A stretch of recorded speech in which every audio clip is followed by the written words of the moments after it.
Welcome to our small group resolution on conflict resolution, brought to you by Monica Jones, Stephen Solar, Katie Tilka, and Bailey Butler.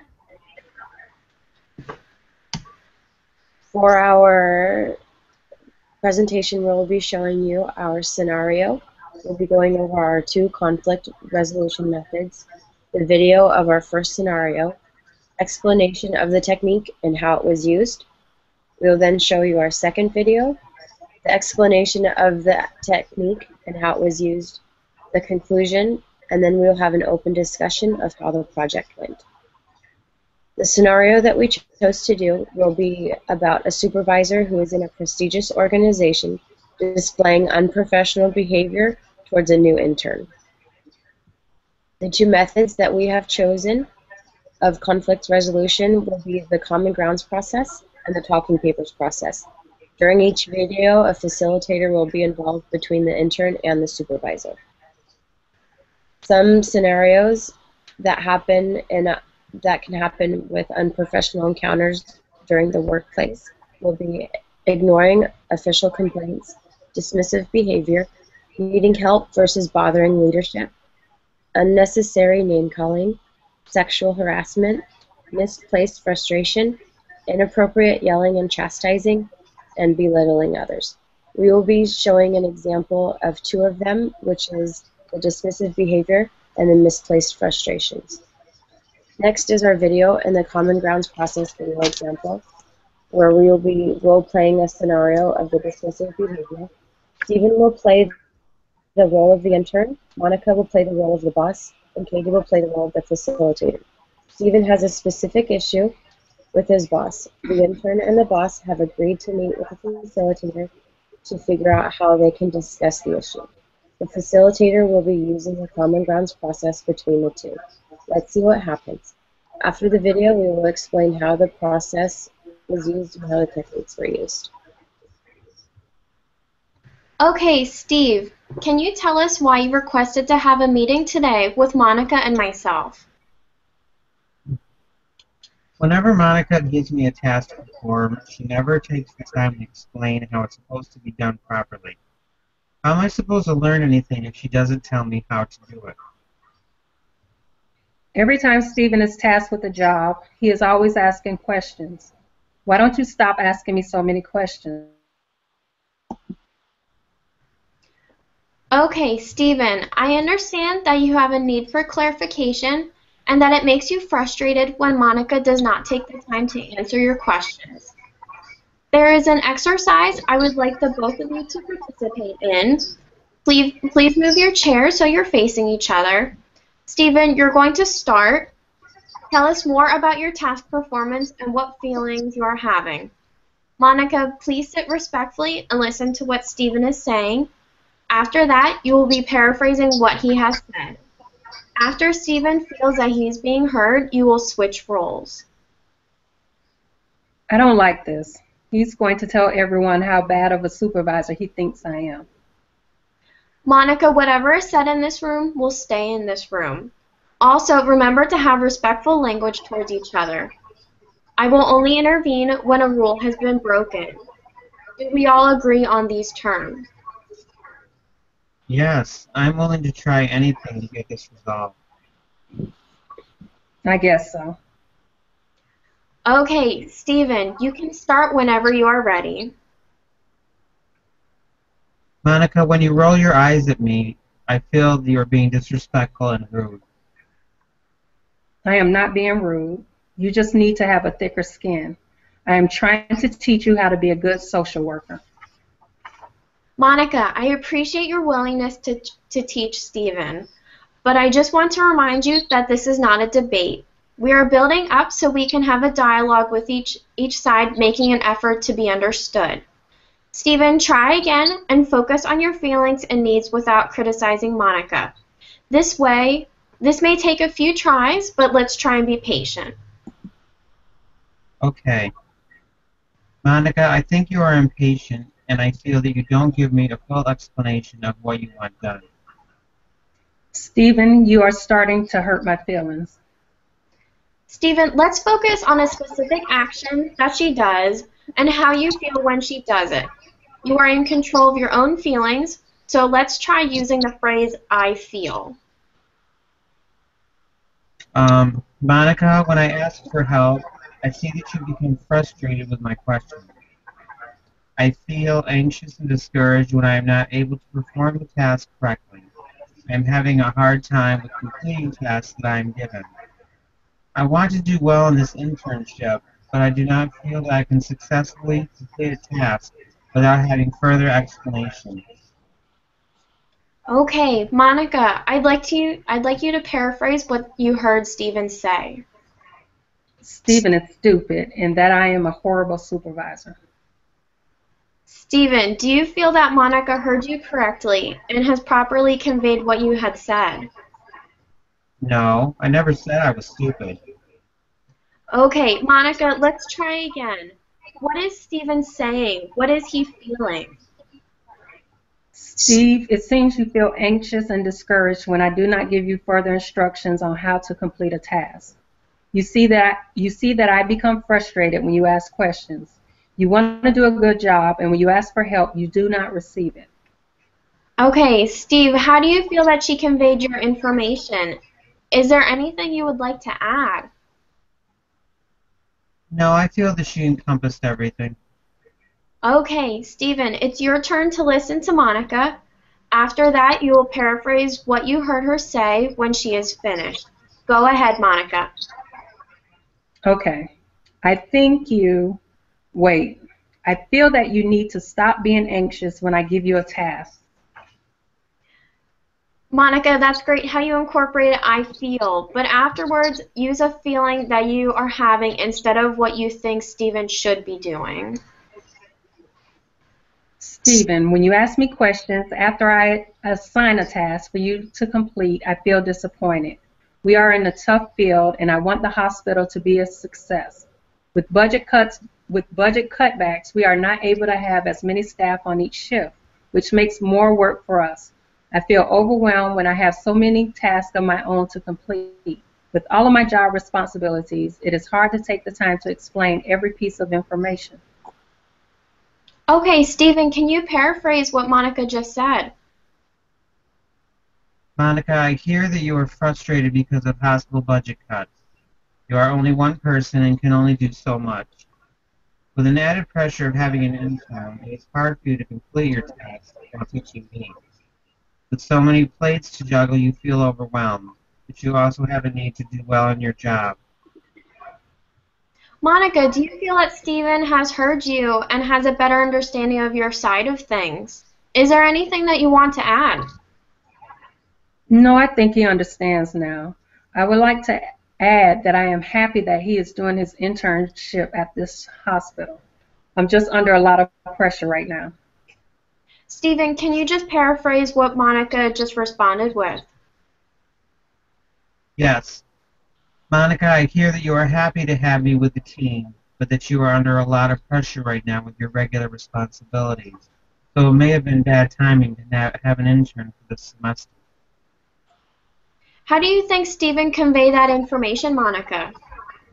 It was good. I think we are at an understanding of each other's feelings now. Okay. Now I would like it if you could both tell me how much you felt about performing this exercise. See, Steven, we'll start with you. I feel like I know Monica a little more after doing this exercise. I had no idea that the budget cuts affected her that much. I think I would be stressed out as well if I were in her shoes. Thank you for saying that, Stephen. No one really understands the pressures that I am under. I try my best not to show it at work, but I think when you ask me questions, it triggers something and I get frustrated. I feel like I know you a little better from this experience as well. When I was working towards my MSW, I remember my internship semester and how hard it was to learn new skills in a new environment.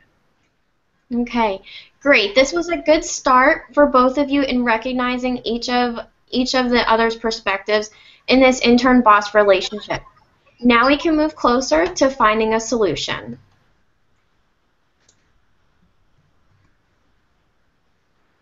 The common ground process is utilized when a group has reached an impasse over a particular issue.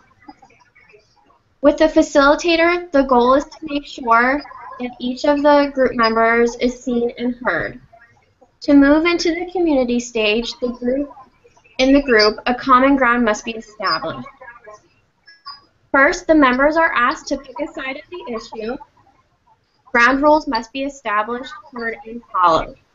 The facilitator will not express any opinions on the matter, but provide a referee stance by only getting involved when a rule is broken. The group rules in this scenario were as follows. Confidentiality. Listen to what is being said, not interrupting members. Will paraphrase the content of what is being said and reflect on it. Use respectful language and make an effort to understand the message the other side is trying to convey. To begin the intervention, group members from one side will speak using I statements, taking charge of their words and not putting a judgment about the other group members. When they are done, the group members on the other side will paraphrase what they have heard and the other group members say. The facilitator then asks the first side if they feel what they felt they were heard and if they think that the other side paraphrased what was said. Did they correctly identify their feelings? This may take a couple tries, but the goal is to have a mutual understanding of the feelings and the issues that the group members are expressing. When the group members feel that they are being heard, they will switch roles, listening fully and paraphrasing what the group members said and felt and properly identifying those feelings.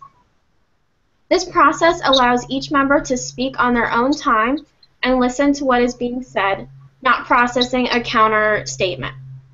Silent observers, if applicable, can give their feedback on the session as well. The goal of this process is to identify an individual's perspective, each seeking to understand the other rather than have a debate, convey information with respectful language, hearing the other person's thoughts and feelings, and to paraphrase what was heard before responding with their own thoughts and feelings. The techniques used in this intern boss scenario was performed using giraffe language and paraphrasing what was heard. It was used with the intent to create a safe environment where each of the members felt safe to express how they felt while taking ownership of their feelings. By focusing on the feelings of the group, they were able to understand one another's point of view to be able to come to a solution further into the session. In our next video, we will be role-playing about an unprofessional encounter of misplaced frustration. The same roles will be played by the same people, but of a different issue this time. Stephen has a specific issue with his boss, and this seems to be a reoccurring issue with the rest of the interns as well. The intern will speak of a specific issue. At the end of the discussion, a question will be posed from the facilitator to the rest of the interns. All the interns will respond, then you will see how the talking papers process is done. Let's see how the interns feel about their boss's behavior. After the video, we will explain the talking papers process and how the techniques were used. First of all, I want to thank you all for coming to meet at this time. I know it was a little impromptu, but it has come to my attention that your group dynamic may not be working together as smoothly as it could be, and that a discussion about it would help to clear the air. Stephen, I understand you have been chosen as a spokesperson for the interns. Would you like to start and explain your concerns? Well, the rest of the interns and I feel that we can't seem to do anything right in Monica's eyes. I mean, sometimes she's available and takes the time to answer our questions, but most of the time she can be downright mean. It's causing a lot of stress for the interns, and that is just adding to the normal stress of learning what will be expected of us as future social workers. Okay, Monica, how does that make you feel to hear that the interns do not feel that they are a priority in your eyes? I think they're exaggerating when they say that I am mean and not always available to them. I have a lot of work to do without the added burden of supervising a group of interns, which, by the way, was not my idea in the first place. I'm sorry if they feel they are not my main focus, but I don't feel that I need to hold their hands whenever I ask them to do something. All right, Monica, so I'm hearing that you believe that the problem is being blown out of proportion and that the interns might be making this already a difficult job even harder for you by their constant need for direction. I'm also hearing a lot about what everyone thinks the other party is doing wrong. I think that it would be better if we could all take a deep breath and try to each offer solutions to the situation instead. Does that sound like a good idea to everyone? No, I don't. All they're going to do is gang up on me, and that is not going to resolve anything. Okay, I would like to try an exercise, and I would like it if everyone could at least try and be on the same page. Would you all be willing to allow me to offer an exercise as a possible solution for your problem? I would be willing to participate in the exercise if you will improve the interaction between Monica, myself, and the rest of the interns. Guys, can I see a show of hands of who would like to participate in this exercise? I don't want anyone to feel pressured, and you will not be looked down upon if you decide not to participate. I'm glad to see that you are all in agreement. Monica, do you feel that an exercise to further examine this situation could help improve your work experience with your interns? I'm willing to try anything to stop their whining and complaining. Okay, Stephen, could you please pass out these papers and pens? This is what I would like everyone to do. Close your eyes and think about how each of your interactions with your supervisor have been. When you are ready, open your eyes and write on the paper what you think is the most important thing that you feel you need to get from your supervisor in order for your relationship to improve with them. Please remember that we are seeking solutions here, so try not to make any responses reflect that endeavor. Avoid any responses that may be inflammatory or might cause any problems to escalate. I'll give you a few moments. Okay, Stephen, I would like you to collect all the responses and place them in this basket. I'm going to shake it up so that all the responses remain anonymous. One at a time, Stephen will take out a response, read it out loud, and tape it on the board behind me. After we have all had time to view the responses collectively, we will try to pinpoint the similarities between them. After that, we will begin to group them together in different sections to ensure consistency in intention. After that, we will discuss how everyone feels about the responses and move forward with discussing how we can make the relationship between you and all your supervisors better and more constructive. Remember, we are not seeking to bully anyone. We are trying to find a way for all of us to work together and become a cohesive unit for our mutual benefit. Does everyone understand? Yes. All right, I suppose so. Okay, let us begin. Stephen, pass out these papers and pens. When everyone is finished, please collect their responses, read each one out loud, and place it on the board. Everyone, I want you to write down your responses with the following questions in mind. What do you feel you need and want from your supervisor that will help you communicate more easily with them? Have I collected everyone's responses? Okay, here are the responses we have come up with. Respect, collaboration, undivided attention, professional responses, understanding. I want to feel that we have an open conversation, kindness, empathy, do not speak down to me. I have a need to feel valued, constructive feedback, consideration. Try to do what we discussed. Proper leadership. That I will not be judged for asking for clarification. To make one-on-one time.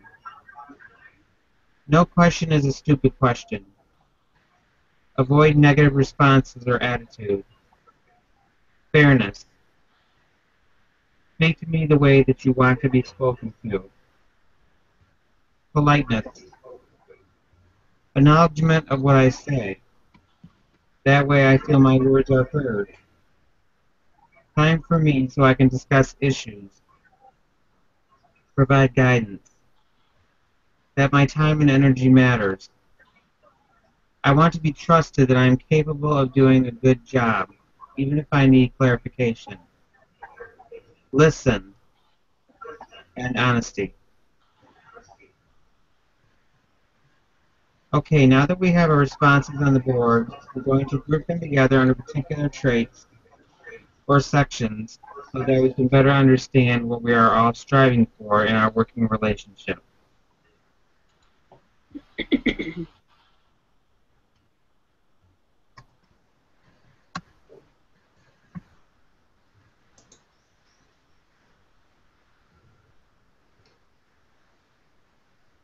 Okay, so it looks like we have grouped our responses into 4 categories that best represent what we are looking for in a relationship with our respective supervisors.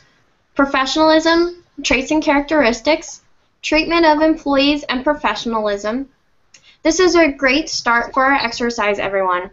Now let's get down to formulating a mission statement for our group, which everyone can follow in our future interactions with each other, so that we can have a mutual rules to follow to help minimize conflicts between ourselves and those who supervise us.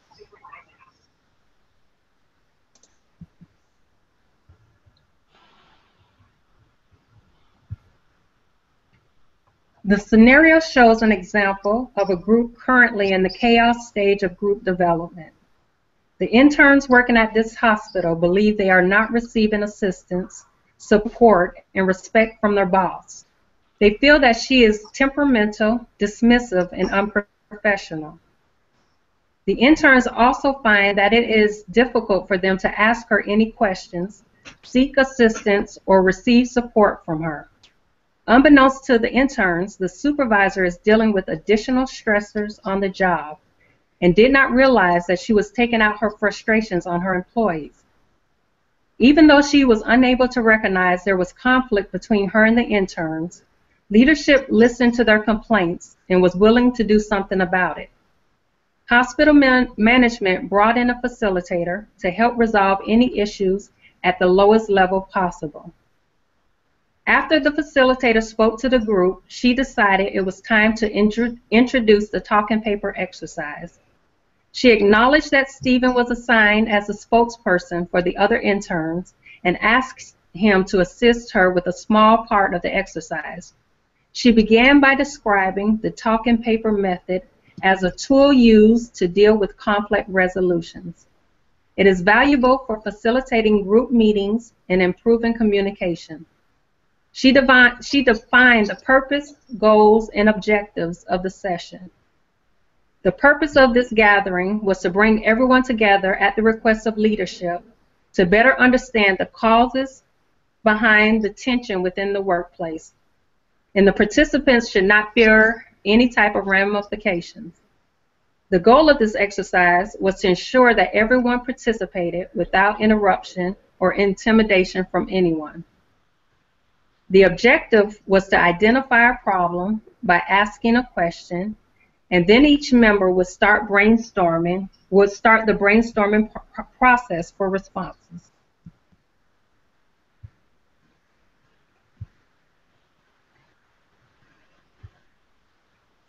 In the example, the facilitator proposed the following question: what do you feel you need and want from your supervisor that will help you to communicate? After the facilitator presented the question, she needed the team to take the time to start the brainstorming process. Brainstorming encourages everyone to participate, promote active thinking, and optimize different thinking techniques. It also provides a clear record, avoid recurring discussion, and redirect destructive behavior into creativity. Multiple sheets of papers were distributed to everyone, and they were asked to write down as many things he or she wanted to convey. Instead of making anyone feel rushed by asking, "Has everyone finished?" the facilitator asked if there was anyone else who needed additional time. Normally, the facilitator would collect the sheets of paper and mix them up before the sorting process begins. However, she asked Stephen to collect the slips of paper, place them in a basket, shake them up, and as a group, sort each one on the board. Sorting consists of assembling related statements or remarks that have a common ground which form clusters. As a team, the member will establish headings used to summarize the items that are clustered into a group. The class now has an opportunity to see whether or not these results are working together as a team, and being able to express their ideals will make a difference in the organization.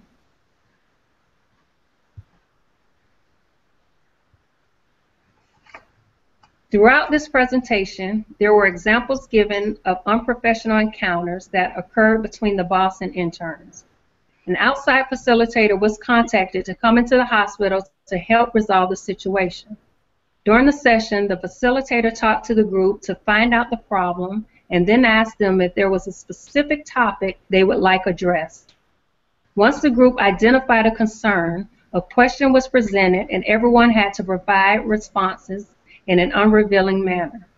The team later revealed their concerns, sorted them into groups, and highlighted what each cluster represented to them. Everyone gained a better understanding of what he or she needed from a boss. By using talking paper, it allowed the members to transition from the chaos stage to the emptying stage of group development by voicing their concern. The team was able to express their needs and gain a better understanding of effectively communicating with one another. Now the results will be forwarded to leadership. Hopefully the team will be on the road to transitioning to the pseudo-community stage soon. Now we'll be having an open discussion. Go, sorry. In every group dynamic, it is expected that conflict will occur from time to time. It is at times unavoidable. When these conflicts occur, it is important to be able to utilize effective methods of resolution that attempt to take into account the views of all persons involved. In our scenarios, we have examined two examples of conflict resolution. The first, common ground process, involves all participants trying to discover what they all do agree upon and attempt to resolve their conflict by capitalizing on this shared agreement to find a resolution.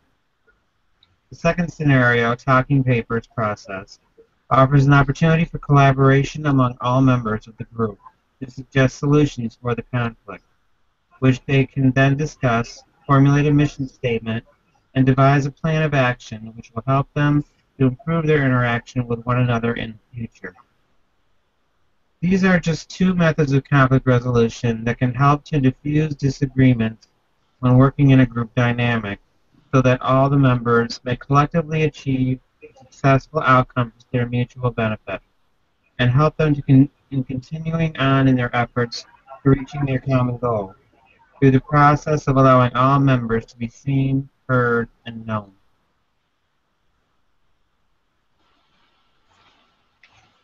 Okay, now we'll be having an open discussion.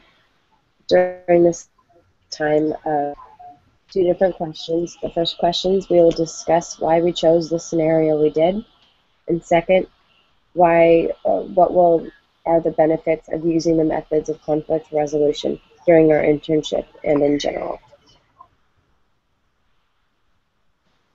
Well, for me personally, go ahead, Monica. Well, sorry. Thank you. For me personally, I learned a lot using the two methods to resolve conflict. For me, it's built stronger relationships amongst the group within the workplace. It's a way of opening up channels of communications to get out your complaints, but in a professional manner. It's a problem-solving technique, in my opinion. It reduces tension, and it increases a better understanding of what's going on. And for me, if I'm in a supervisor position, I want to be equipped with additional tools to help me resolve conflicts among individuals that are working for me and that I'm working with. Thank you. For me, like Monica, I appreciate the opportunity of having different methods to consider at my disposal whenever I'm involved in a conflict. Usually, the regular way of dealing with it is by, going by the seat of your pants, so to speak, or just, using other modes of communicating that we've learned, from growing up and from our regular interactions with people. But it's nice to know that there are concrete examples of methods that have worked in the past that I can utilize, and not just go by, my own opinion or, for fear of taking a side without trying to. So I'm glad that there are other, forms and methods that I can learn that can help me to be more effective in a supervisory position or just between coworkers. So it really helped me to learn, how to do that in better ways. Thanks. I think this was a good scenario to use because it's something that we can all relate to. At one point, we will all be in our internship semester, and I think that in like the internship role, we can feel that the supervisor is taking advantage of us, and I think that this is a good way to practice how we can interact with our boss if this situation would to come up. We all will be working in different areas, so at least this way we can be prepared into what we can do to help our situations. Hopefully this is something that all of us will not have to experience during our internship, but this was something that we all agreed upon, so that way we could relate to the different scenarios, and then in general for using these conflict resolutions. We can kind of know what to expect, what would happen in the real world. And thank you for listening to our presentation. Again, this was brought to you by Monica Jones, Bailey Butler, Katie Tilka, and Stephen Solar.